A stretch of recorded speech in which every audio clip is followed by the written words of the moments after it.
सबसे greatest general समझा जाता है। नेपोलियन, अलेक्जेंडर द ग्रेट और जूलियस सीजर जिंदगी में कभी ना कभी तो कोई ना कोई जंग जरूर हारे होंगे, लेकिन खालिद बिन वलीद ऐसे जनरल हैं जो अपनी पूरी जिंदगी में कोई भी जंग नहीं हारे। और ये सिर्फ मुसलमान नहीं,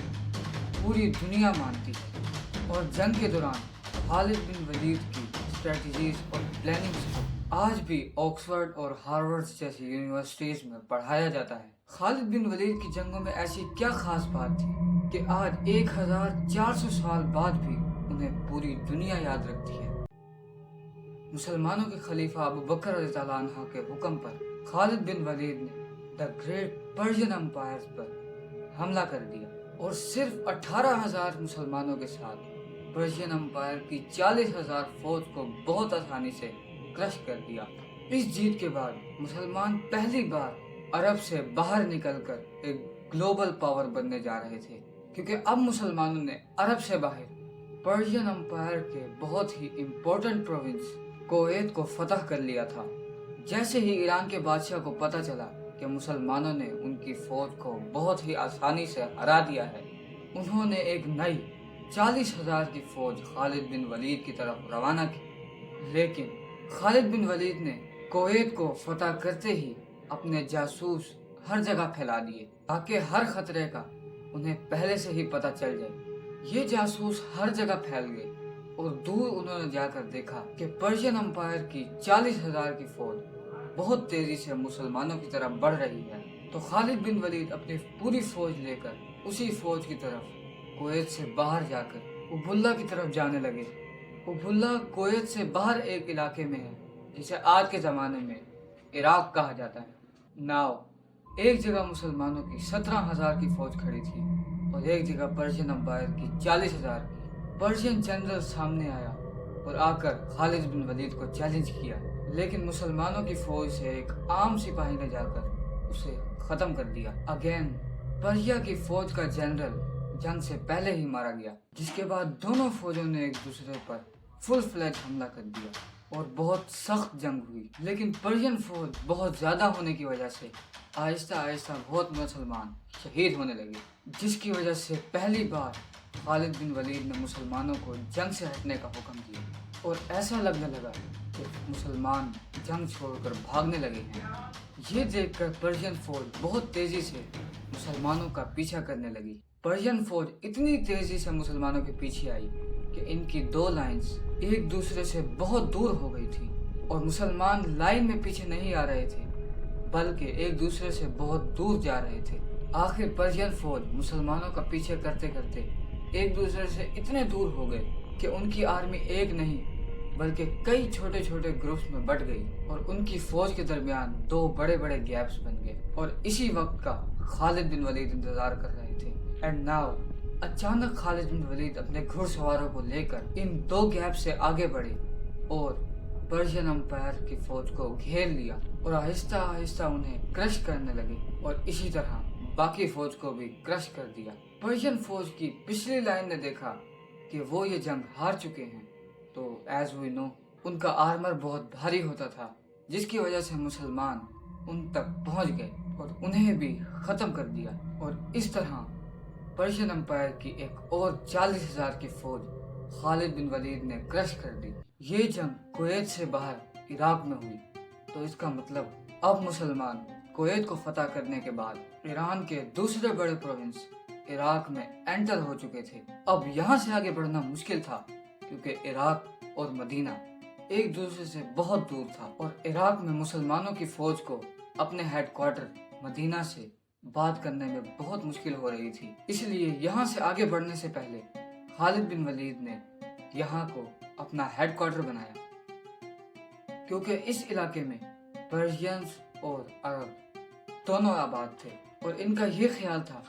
कि मुसलमान इस जगह को फतह करने के बाद वही हाल करेंगे जो इनसे पहले दुनिया की बाकी सारी एम्पायर्स करती हैं। लेकिन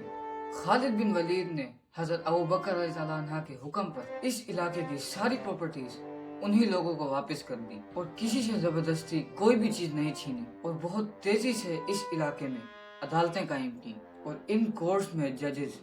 बड़े बड़े सहाबा को बनाया, जिसकी वजह से इस इलाके में बहुत तेजी से जस्टिस, इंसाफ कायम होने लगा। इसके बाद खालिद बिन वलीद उनके मार्केट्स, बिजनेस की तरफ आए और उन सब से कहा कि बिजनेस इसी तरह जारी रखो जिस तरह इससे पहले था, लेकिन आज के बाद यहाँ पर सूद कोई भी नहीं लेगा। जंग सिर्फ तलवारों से ही नहीं बल्कि इकोनॉमी से भी लड़ी जाती है। इसीलिए खालिद बिन वलीद ने दोबारा अपनी फौज की इकोनॉमी मजबूत करने के लिए इस इलाके के नॉन मुस्लिम लोगों पर जिजिया टैक्स लगाया। ये कोई नया टैक्स नहीं था, बल्कि इससे पहले भी पर्शियन एम्पायर इस इलाके से टैक्स लिया करती थी, लेकिन खालिद बिन वलीद ने जो टैक्स लगाया वो उस टैक्स से बहुत कम था जो इससे पहले ईरान लिया करता था। ये सब देखकर वहाँ की लोकल आबादी ने सोचा कि मुसलमान पर्शियन एम्पायर से तो बहुत अच्छे हैं, इसलिए बहुत तेजी से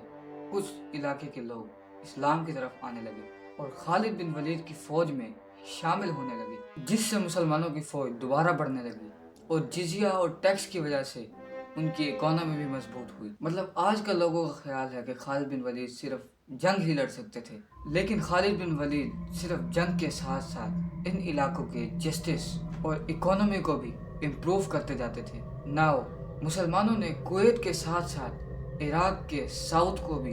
फतह कर लिया था, जो पर्शियन एम्पायर के लिए दूसरा बहुत बड़ा झटका था। ईरान के बादशाह को एक बार फिर खबर मिली कि उनकी एक और फौज मुसलमानों से बहुत बुरी तरह हार चुकी है, तो उन्होंने दोबारा अपने इलाके के नॉर्थ और ईस्ट से 2 नई फौजें मुसलमानों की तरफ रवाना की और उन्हें इस जगह वलाजा में एक साथ मिलकर मुसलमानों को ख़त्म करने का हुक्म दिया। लेकिन पर्शियन बादशाह हर जगह से फौज जमा कर रहा है सिवाय अपने वेस्टर्न बॉर्डर के, क्योंकि ये बॉर्डर रोमन एम्पायर के साथ टकराता था और ईरान के बादशाह को ये टेंशन भी थी कि रोमन एम्पायर इन सब का फ़ायदा उठाकर इन पर हमला न कर दे। लेकिन रोमन एम्पायर ने कभी भी हमला नहीं किया, क्योंकि कुछ ही अरसे बाद मुसलमानों ने रोमन एम्पायर पर भी हमला कर दिया, जिसे हम इसी स्टोरी में एक्सप्लेन करेंगे। तो सब्सक्राइब। खालिद बिन वलीद ने जिन इलाकों को फतह किया उनमें से बहुत लोगों ने इस्लाम कबूल कर लिया और अब वो सारे लोग मुसलमानों के लिए जासूस बन चुके थे, जिसकी वजह से मुसलमानों की इंटेलिजेंस एजेंसी बहुत ज़्यादा स्ट्रॉन्ग होने लगी, क्योंकि ये नए मुसलमान ईरान को अरबों से ज़्यादा अच्छी तरह समझते थे, जिसकी वजह से खालिद बिन वलीद के पास ये खबर बहुत तेज़ी से पहुंची कि 2 बहुत बड़ी फौजें उनकी तरफ बहुत तेज़ी से बढ़ रही हैं। खालिद बिन वलीद को इस बात का पता था कि अगर ये 2 फौजें एक जगह यूनाइट हो गई तो इनको हराना बहुत ही मुश्किल होगा। तो मुसलमानों ने इन सब को रोकने के लिए प्लानिंग शुरू कर दी। मुसलमानों ने देखा ये 2 फौजें जिस इलाके से हारी हैं वो इलाका बहुत ही ग्रीनरी है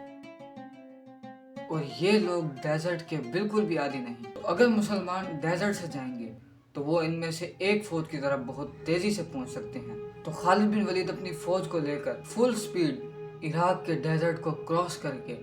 पहली फौज तक पहुंचे। मुसलमानों और पर्शियंस की पहली फौज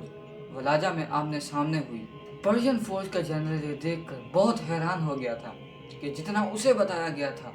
उससे तो मुसलमान की फौज बहुत ही कम थी। मतलब मुसलमानों में ज़्यादा पैदल सोल्जर्स हैं और घोड़े वाले तो बहुत ही कम हैं, जिसकी वजह से इस फौज में जीतने की होप पैदा हुई। पर्शियन फौज से उनका एक चैंपियन सामने आया,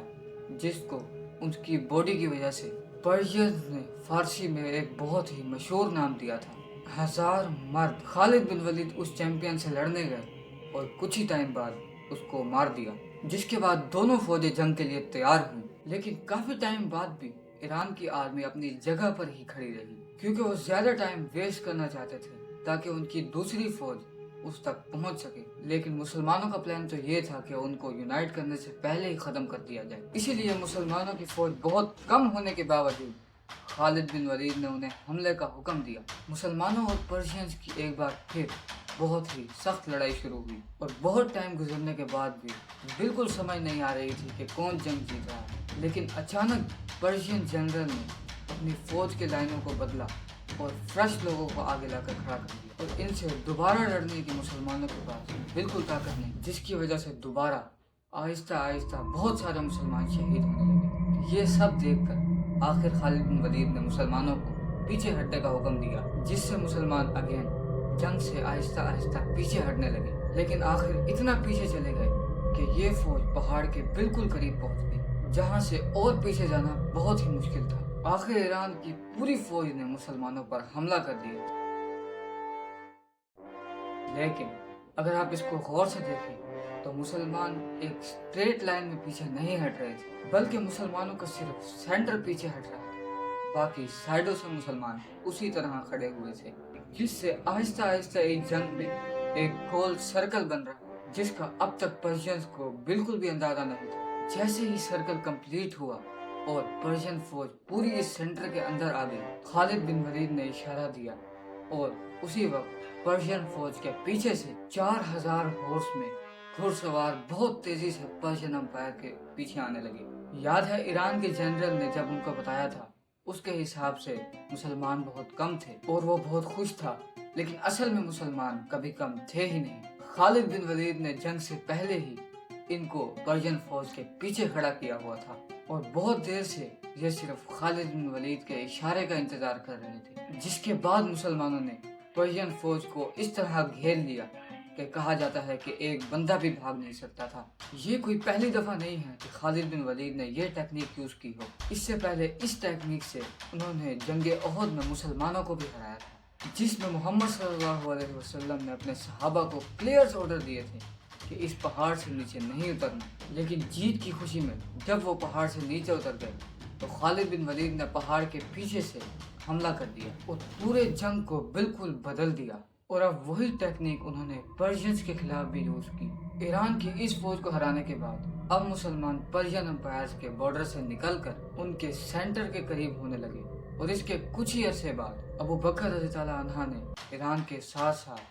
رومن امپائر پر بھی حملے کا حکم دیا۔ رومن اور پرشین امپائر میں مسلمان اتنی تیزی سے آگے بڑھ رہے تھے کہ ان دونوں نے دیکھا کہ اگر ایسے ہی چلتا رہا تو ہم بہت جلد ختم ہو جائیں گے۔ انہوں نے تاریخ میں پہلی دفعہ رومن اور پرشین امپائر اپنی 700 سال پرانی جنگ ختم کر کے مسلمانوں کے خلاف یونائٹ ہو گئے۔ سبسکرائب